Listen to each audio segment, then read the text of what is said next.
Chair پر میں بیٹھا ہوا ہوں، تو میرے جو 7 بندے وہ گئے تھے باہر سے لے کر ان کا چیکنگ کے لیے، وہ اندر چلے گئے، مجھے باہر بٹھا گئے۔ تو عورت آئی تو اس نے اس طرح 2 بار دیکھا تو کہنے لگی ان کو کون لایا ہے؟ تو وہ کہنے لگے ہم لائے۔ انہوں نے کہا تمہیں اور بندہ کوئی نہیں نظر آیا؟ ایسے وہ گرم ہوئی، قریب تھا کہ ان کا گریبان کو پکڑ لیتی۔ تو میں نے کہا بچی بیٹی یہ تو میں حضور کی ناموس کے لیے آیا ہوں یہاں۔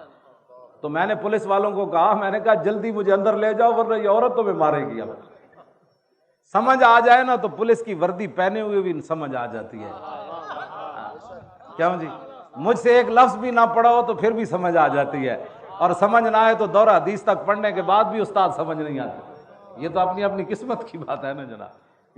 ہمارے پاس تو کوئی تھرمامیٹر وہ اب اس عورت کا میں جب بھی میں دعا کرتا ہوں تو اس کے لیے میں ضرور کرتا ہوں کہ میں تو اس کو جانتا ہی نہیں تھا، لیکن وہ میری خاطر پولیس کی وردی پہن کر پولیس والوں سے الجھ پڑی کہ آپ کو بندہ ہی اور کوئی نہیں ملا، ان کو کیوں آپ کیوں لائے ہو، ان کو کیوں لائے ہو؟ میں نے کہا مجھے اندر بھیجو، یہ لڑکی تمہیں مارے گی۔ اب پولیس والے فوراً مجھے اندر لے گئے۔ تو سمجھ آنے میں تو 1 منٹ بھی بندہ آ جاتا ہے، ورنہ میری اتنی لمبی تقریریں کرنے کے بعد بھی بندہ کہے انجل لگے ہوئے سن بادشاہ۔ تو اچھا ہوا میں جیلوں میں گیا، گھسیٹا گیا۔ ان کو پتہ ہے کہ جب ظالم اپنے ظلم پر اتر آتا ہے نا، ظالم ظالم ہی ہوتا ہے۔ ہاں جی، وہ تاریخ طبری میں امام علی مقام کا خطبہ موجود ہے، آپ محرم میں وہ پورا پڑھ کے سنائیں کہ امام علی مقام کیوں آئے۔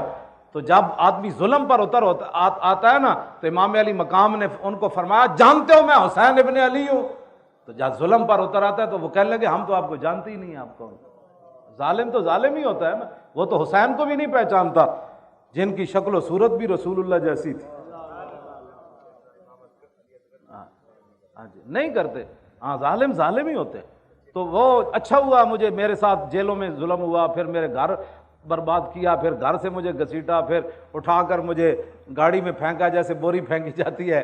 تو پھر یہ تو شکر کرے خدا کا، اگر یہ ہمارے ساتھ ظلم نہ ہوتے تو یہ تاریخ آگے کیسے بڑھتی؟ تو پھر اللہ تعالیٰ ان اللہ مع الصابرین نہیں ہے، ہم روئے نہیں نا۔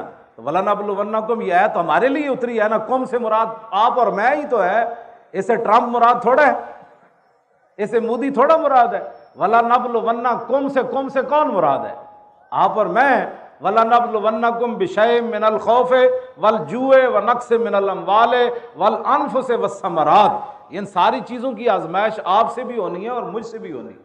جب یہ آزمائش ہو جائے گی تو پھر آگے کیا ہوگا؟ وَبَشِّرِ الصَّابِرِينَ الَّذِينَ إِذَا أَصَابَتْهُمْ مُصِيبَةٌ قَالُوا إِنَّا لِلَّهِ وَإِنَّا إِلَيْهِ راجعون۔ وہ مجھے میں نے انہوں نے جتنا بھی انہوں نے مجھے گھسیٹا، پھر وہ آگے پھینکا، وہ میرے سر سے پگڑی بھی اتر گئی، تو میں نے وہ اپنی گود میں رکھ لی، ٹوپی میں نے سر میں پہن لی، تو وہ پھر بھی میں ہنس رہا تھا۔ تو وہ پولیس والے کہنے لگے آپ ہمارے ساتھ مذاق کرتے ہیں؟ تو میں نے کہا آپ کا میرا مذاق بنتا نہیں ہے۔ کہنے لگا پھر آپ ہنستے کیوں ہیں؟ تو میں نے کہا اس لیے میں ہنس رہا ہوں کہ جن کو خوش کرنے کے لیے تم نے میرے گھر اتنا تباہی مچائی، مجھے گھسیٹا اور مجھے ایسے پھینک رہے ہو، اور مجھے تم نے گرم چادر بھی نہیں لینے دی، کہا کہ چل مولوی کو لائے چلو، چلو مولوی کو لائے چلو، یہ مولوی ہے؟ ہاں یہ۔ میں کہا میرا نام خادم حسین۔ اچھا تو ہے، پکڑو اس کو۔ وہ تقریباً 70 کے قریب ان کے ایسے گنیں پکڑی ہوئی تھی، وہ میرے گھر میں داخل ہوئے۔ کہتا آپ کا نام؟ میں کہا خادم حسین۔ کہتا اچھا پکڑو اس کو، اٹھو۔ میں نے کہا میں اٹھ نہیں سکتا۔ کہنے لگا یہ بہانے کرتا ہے، اس کو گھسیٹو۔ تو مجھے تو میں ہنس رہا تھا، تو وہ کہنے لگے آپ ہنستے کیوں ہیں؟ میں نے کہا جن کو خوش کرنے کے لیے آج جو روتے پھرتے ہمیں کیوں نکالا؟ ہاں جی، توجہ۔ میں تو نہیں رویا، مجھے کیوں گھسیٹا؟ کیوں؟ نہیں میں واقعی نہیں رویا، مجھے کیوں گھسیٹا؟ اس لیے میں نے ان کو کہا کہ جن کو خوش کرنے کے لیے تم نے یہ ظلم کیا ہے نا، وہ تمہیں دیکھ نہیں رہے، وہ تو اپنے گھروں میں سوئے ہوئے ہیں، لیکن جن کی خاطر میں گھسیٹا گیا وہ مجھے دیکھ رہے ہیں۔